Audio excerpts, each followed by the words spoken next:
right, let's get started with some sight words.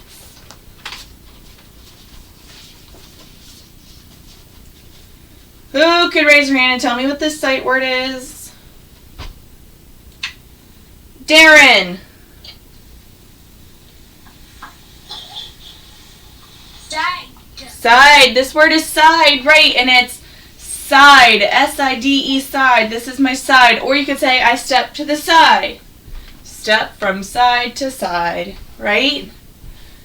Side. Good. Okay, who could raise their hand and tell me what this word is? Bristol. Under. Under, right? Remember for under, we were pretending like we were swimming under the water. Under. U-N-D-E-R. Under. Swimming under the water. I would so give to be in hot weather and jump into a pool right now and go under the water. Who could tell me what this word is? Aubrey. Earth. Earth, right. So earth, remember earth we do, this is our earth, right? We live on earth, okay? I always think of the guy who holds the world above his hands. So E-A-R-T-H, earth, right, earth. And who could raise your hand and tell me what this one is? Riley. Hand. Head. Head, good. Right, head. Right, so our head. H-E-A-D, head. This is my head. It is not red. I like to lay it in the bed. Alrighty, we have been talking about suffix ed for about a week and a half now, and I know that's kind of craziness. But yesterday, whoop, careful. Yesterday, we introduced these ones that end with an unvoiced sound. Okay, so words that end with the t, t, t. Instead of when ed comes, it sounds like t. Okay, so rush, rushed. Can you all say rushed? Rushed. Can you all say rushed? Rushed. Right. Can you all say reached? Reached. Reached. Can you all say thanked?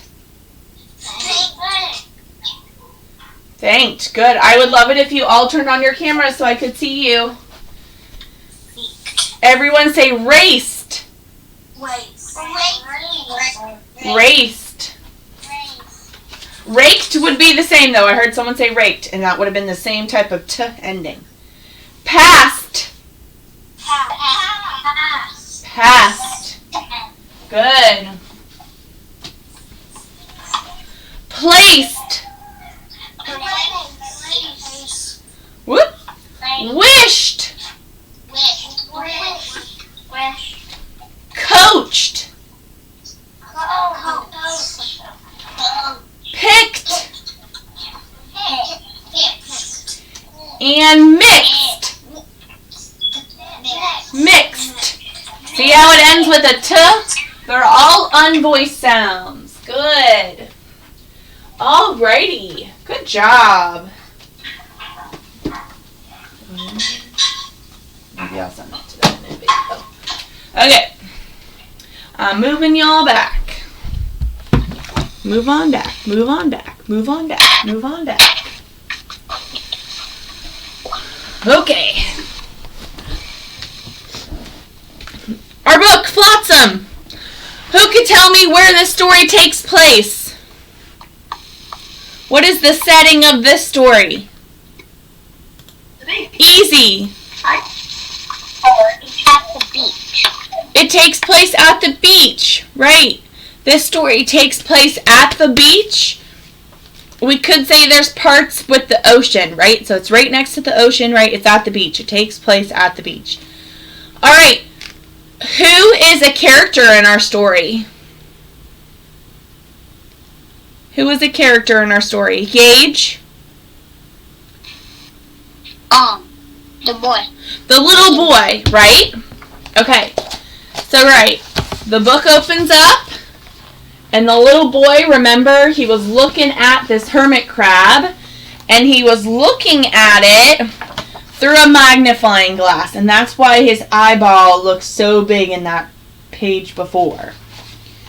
And he was looking at different creatures. He was looking for crabs, right? He was looking in the sand. He was trying to find different things. And while he was looking, he all of a sudden got swept up by a really big wave, right? And when he got out of that wave and he got back to the beach and he had seaweed around his legs, he saw that there was an old underwater camera kind of on the shoreline, right? And he was like, oh my goodness, this is so cool. I'm going to need, I see that there's film in it. It was called Melville's Underwater Camera. And he's going to have to go and get those photos developed, right? He's like, oh, whose is this? Does anyone have this? Has someone lost their camera? And he goes and gets the photos developed, and then his eyeballs get real big because he's like, what in the world? What did I see? What am I looking at? And yesterday, we looked at two different pictures, right? We looked at this first picture here, which had all the different types of fish. They kind of look like tuna. All the different type of fish. And there was a robotic fish in there. We were like, that's interesting. Never noticed anything like that. And then the second picture that we looked at, and you could see that he was looking at the two pictures there, was this picture here. And it looked like a furniture truck kind of got dumped in the ocean. And then all of these different underwater creatures took advantage of the furniture and decided, hey, we're going to sit and enjoy, maybe read a book. Can octopi read books? No? Can an octopus read a book? No? Have you ever seen an octopus read a book? Then how would you know if it could read a book?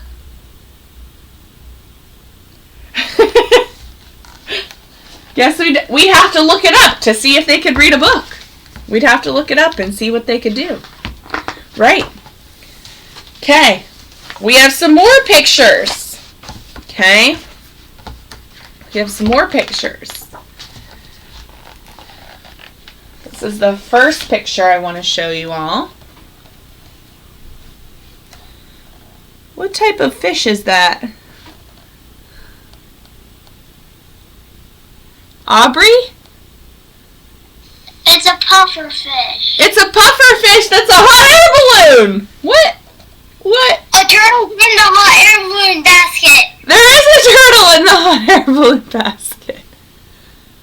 And look, the fish fell out. Oh no. Dropped a fish in the ocean. Oh, actually, I think it's a bunch of fish. I don't know if you can see that. I'll try to get real close. It's a bunch of fish. It does look like a turtle though, George.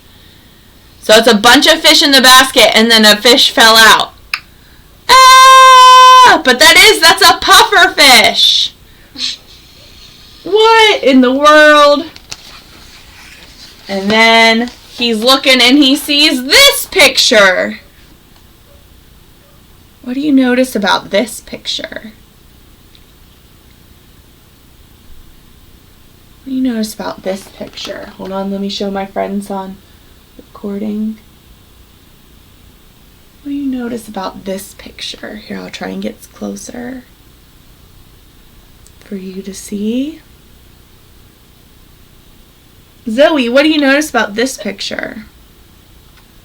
It's like Atlantis on the turtle's back, and there's like a whole Atlantis land down there. Yeah, there's like a town on the turtle's back. I don't know if you can look real close. There's like little people on it. See? See the little people? There's people living on the turtle's back. Yeah. And look down here. There's little green people living down there. Do you think that these are actual people living here? No. No? What could be those little green things then? What could be those little green things? What do you think, Gage? Seaweed. Maybe some seaweed. So maybe what this camera captured was things that could look like houses and towns under the ocean. Maybe. I don't know though. I don't know how to explain the big pufferfish that's the hot air balloon. And look, there's another turtle in the background and he's got a city on his back too. Interesting. Well, guess what? Today, and I did forget Go Noodle, so we'll wrap up the lesson with Go Noodle. But today we're going to stop right here. And the picture you're going to have to describe is what's going on in this picture. And maybe what you think is actually, maybe some real life pieces here. What do you think this actually means? What is this picture? How does that relate to the actual ocean? Maybe do some thinking like that too. But you're going to describe what's going on in this picture because remember, pictures help us understand the meaning of the words and phrases in a story. Okay, so you're going to be looking and describing this picture. But that is where we are going to stop. Let me put my little posty post for tomorrow. And let's go ahead and let's do some Go Noodle.